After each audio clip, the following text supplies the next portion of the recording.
ang pag-aasawa ay matingal. Hindi katulad ng isang galing mait na pag isinubo mo, iluluwa mo. Okay.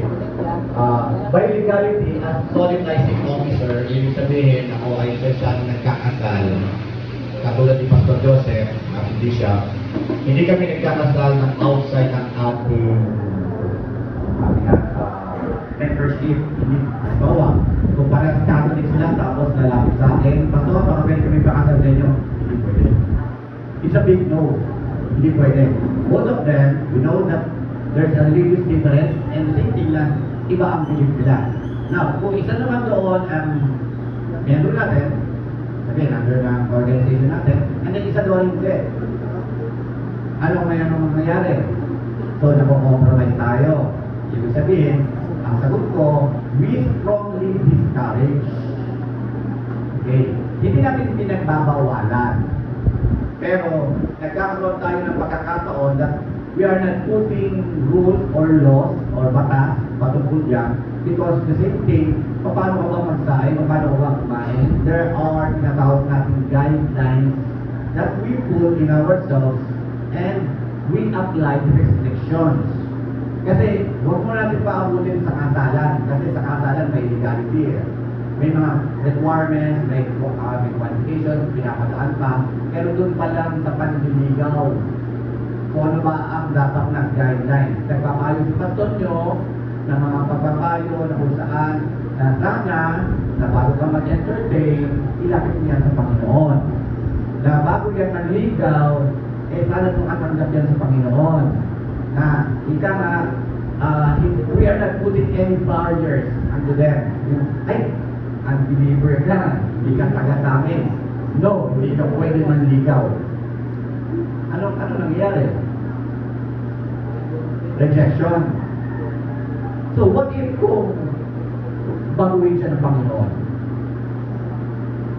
Yes, we have differences within other denominations.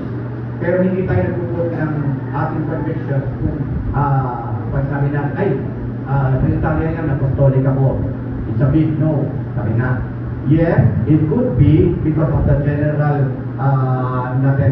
guidelines natin, pero bigyan natin ng pagkakataon na meron pamamaraan ng Panginoon.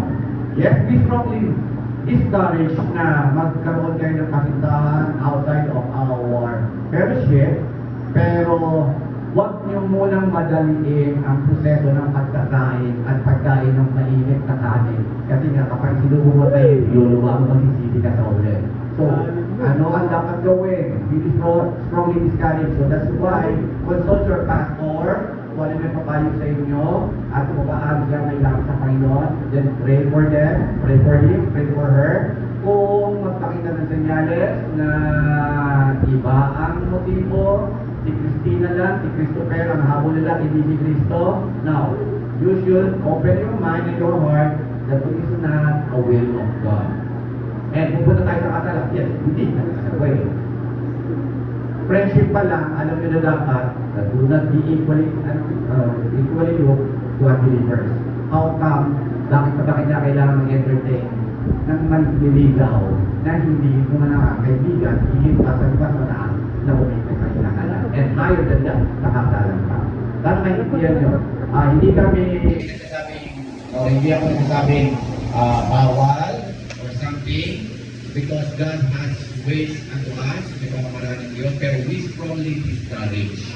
Kasi kung hindi nyo naintindihan ang guidelines sa kalooban ng Diyos, hindi nyo may a-apply ang restrictions or putting standards of God, holiness of God, na nais ng Diyos. Na ingatan kayo, ingatan ang bahalang Israel, ingatan ang spiritual Israel sa buhay natin.